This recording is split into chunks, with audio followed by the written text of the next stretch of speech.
Hey, Viking fans, are the Minnesota Vikings at the brink? Let's talk about it next in three, two, one.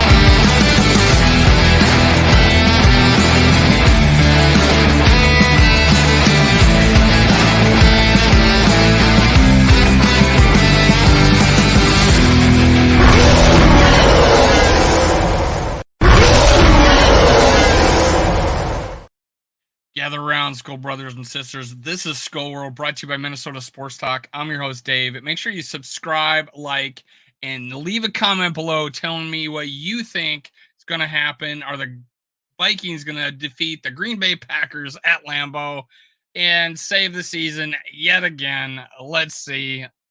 Now, if the Vikings win the next two games, there's supposedly a 96% chance that the Minnesota Vikings will make the playoffs.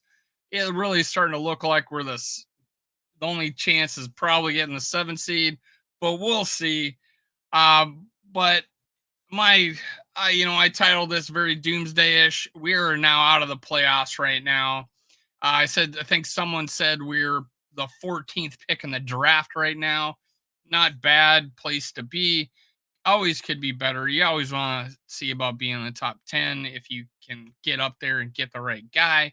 There's a lot of avenues we can take as far as what position we could go. If we bring Kirk Cousins back, do we really take a first round shot at a quarterback, or do we go to one of our bigger needs, which is a difference maker on the defensive line?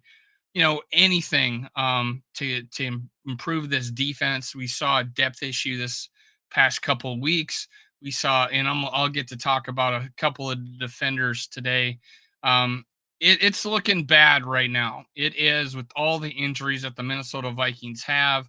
Now, if you look over here, the schedule, we beat the Raiders. Raiders just beat Kansas City Chiefs. Holy crap! Bengals got the snot smacked out of them this past weekend, and the Lions beat us, and it took 4 turnovers to do it. You can't say the Lions with the healthy Cousins that they would have a better team with us. Even with our injuries, we still almost pulled it out.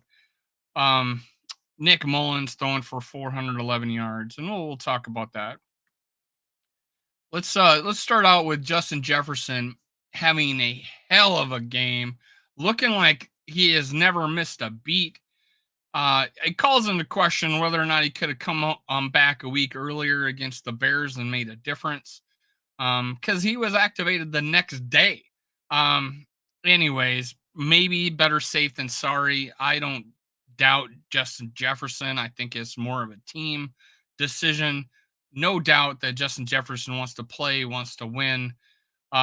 He's with easily in a earshot of getting 1,000 yards.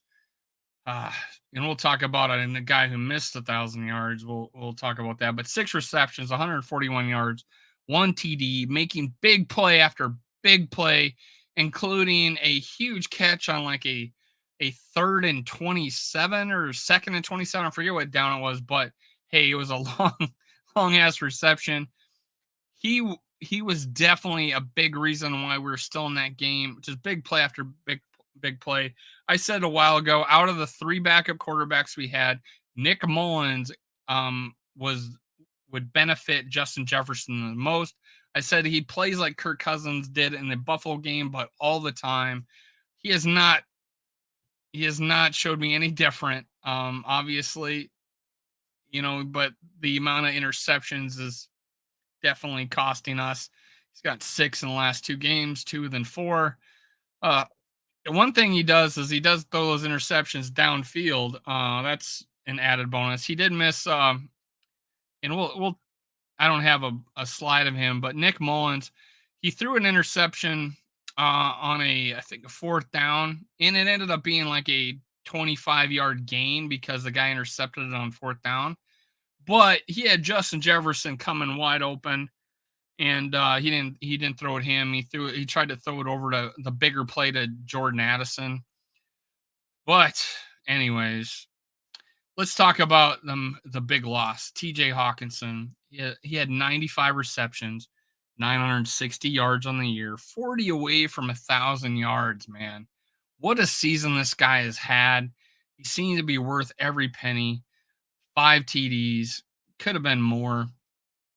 TJ Hockenson, it still isn't out yet. They're holding out hope, but maybe ACL, PCL. I don't know. We'll find out what the damage is. Vikings are hopefully wishing for. I mean, he got up right away and got off the field, but hey, adrenaline and all that. But he hurt his knee and he was out for the game, probably out for the season. Hopefully, it's one of those where he can recover by opening day or at least early in the season. We do have enough offensive firepower to withstand losing them for a while next season. But hey, he would make a huge difference as he can come back and be healthy. I mean, we had Adrian Peterson get hurt second last, I think the second last game of the season. He was a little shy of 1,000 yards rushing that year. He did that. He comes back, has 2,000 yards off an ACL tear. Hopefully, that's not the case with TJ. At the time of this video, he has not been diagnosed yet, but it's a big loss. And Lions fans that are, because TJ Hockenson, when he came to us, said, "Hey, we want to go a place where we win games," and he's now lost. He's now 0-2 against the Lions. So there's a big contention with Lions fans against TJ Hockenson. I mean, you traded him, man. You traded him to our benefit. Thank goodness. You do have Laporta, but he is currently no TJ Hockenson. TJ Hockenson was the best tight end in the NFL at the time of the injury. So big shout out to TJ Hockenson. Get better soon, man. We got DJ Wanham, 62 tackles, 8 sacks, partially torn quad. Does that mean partially torn off the bone? I don't know. Hopefully it's just a tear in the muscle. I want a better explanation than that. But DJ Wanham is having a career year. He's tied for the most sacks. Back in 2021, when he got 8 sacks in that season, that was when we lost uh, we lost our main defensive Daniil Hunter. We lost Daniil Hunter for the year, and he played better. But this was actually him, man. He played outstanding. He's done for the year. 62 tackles, 8 sacks. The last year of his contract, he's a free agent. 2 trains of thought. Do we bring a guy back and probably at a discount now because he was looking for a payday after this? He was gonna get paid after this.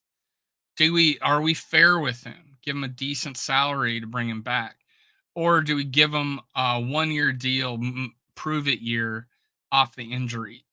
That's 3 trains of thought there. So, anyways, but hey, I'm liking the idea of offering him a prove it year. If he gets a better deal somewhere else, then I do not blame him for taking it. But DJ Wanham, thank you for the season, man. You are a big, big part of keeping us in contention. We still are because of you. Thank you, DJ Wanham, for having an outstanding year. I wish you all the best. I hope you come back and play at the same high level. DJ Wanham, man, 62 tackles, 8 sacks, great season. That's twice as many tackles he's had in any season in his career. A guy that stood out in this last game, Pat Jones II, came in 6 tackles, 1 sack, had his best game of his career, I think. Shout out to Pat Jones II. Maybe this might be a person we look at to bring back. I don't know where he is at his contract. He might be at the end of it like DJ Wanham, but yeah, Patrick Jones II, man, a guy we can look to. Inexpensive alternative. Maybe you get a few more years out of him, that kind of thing. We'll see. I want a difference maker. I don't think he's the answer. DJ Wanham sort of look like the answer. So shout to that. We really need to re-sign Daniil Hunter. Priority, man. Absolute priority. Him and Justin Jefferson, Darrisaw, the main priorities. Kirk Cousins on a short deal. While we figure out a long-term issue at quarterback with a win now team. This is a win now team. If you don't think so, I can't help you, man. I can't help you. This is a win now team. Our owners think so. Our GM thinks so. Our coach thinks so. And that offense could be super powerful. We had 411 yards with a backup quarterback. All right. And we almost came back and won it after 4 turnovers. This is the type of offense that can take you deep in the playoffs. Our defense has been faltering now all of a sudden. I don't know why they decide to do that, but one of the big reasons is this guy, Caleb Evans, had one of his worst games. He got benched during the game, man. It was so bad of him missing tackles, getting juked out of his jock strap. It was really bad, and he's taking heat, and he literally deleted all his social media when he came into the league. He was a social media, he marketing guy, basically marketing himself to this team, and they started to endear him. And like any kind of fan base, they will turn on you if you start to play bad, which he did, and really bad this last game. Caleb Evans was it was a crap show. It was a shit show. Gives me a lot of hope for Booth Jr., who I had really high hopes coming out of college. I thought he was underdrafted in the second round. I thought he was a first round talent. We'll see. Booth Jr. will get his opportunity these last 2 games, and we'll see what he can do. Another guy would be Blackman, Mekhi Blackman. I believe he got hurt in this game too. Well, hopefully he's back. Gets to show his wares. I think it was Williams. I forget the name of the backup that came in that we called up off the practice squad. Had a crucial bullshit call penalty against us. But we ended up getting the ball back anyways. But we would have got it back earlier if they didn't call a penalty on us. But hey, let me shout out to the refs for, oh my God, you cannot hit a guy in the shoulder pads with your hand. And they called it helmet to. There was 2 penalties in that game. Darisaw, like I said, was after the play. It was before the guy was tackled. And then the DJ Wanham hand to the shoulder pad that knocked over their quarterback. They call that roughing. They called it helmet to helmet. He didn't even touch his helmet in any part of his body. With any part of his body. Oh my God, the refs have to answer for something, man. Oh my God. But last but not least, Jordan Addison, man. Hopefully he come back from his injury. He hurt his ankle. He was out for the game. We were missing TJ Hockenson and Jordan Addison for a big portion of that game, and we still almost come back and win. Shout out to the won't die, won't give up attitude of the Minnesota Vikings, and it's straight from the top. If you think that us not giving up doesn't reflect on what this coaching staff is like, I don't know what to tell you. Our coaches got these guys fighting all the time. They want to play for these coaches. Shout out to the coaches for keeping us alive with a guy like Jordan Addison, who's been looking so great. 63 receptions, 826 yards, 9 TDs. We would have had 3 people, I believe. If he doesn't get hurt, if TJ doesn't get hurt, 3 people with 1,000 yards receiving. That would have been incredible. Freaking incredible. That's how powerful this offense can be. Shout out to Jordan Addison. Get back healthy quick. We need you. If it's not this year, then we'll see in the offseason. I don't have KJ Osborne pulled up here, but he had like 95 yards. He had a good game. There was one play but he had some big plays in this game. Another guy we may or may not be able to bring back because he is in the last year of his contract, KJ Osborne. So shout out to him for having a good game too. We'll need you this next games. Brandon Powell had a really clutch play.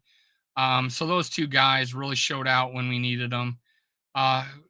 Man, we still have a chance of the playoffs. Let's beat the Packers. We always, no matter what, got to beat the Packers.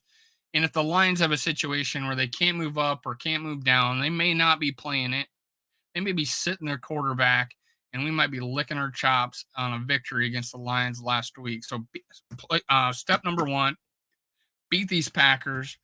Skull Vikings. Make sure you hit subscribe. Make sure you hit like. Leave a comment. Tell me if you think, are we going to beat them Green Bay Packers in this next game? Cue the music.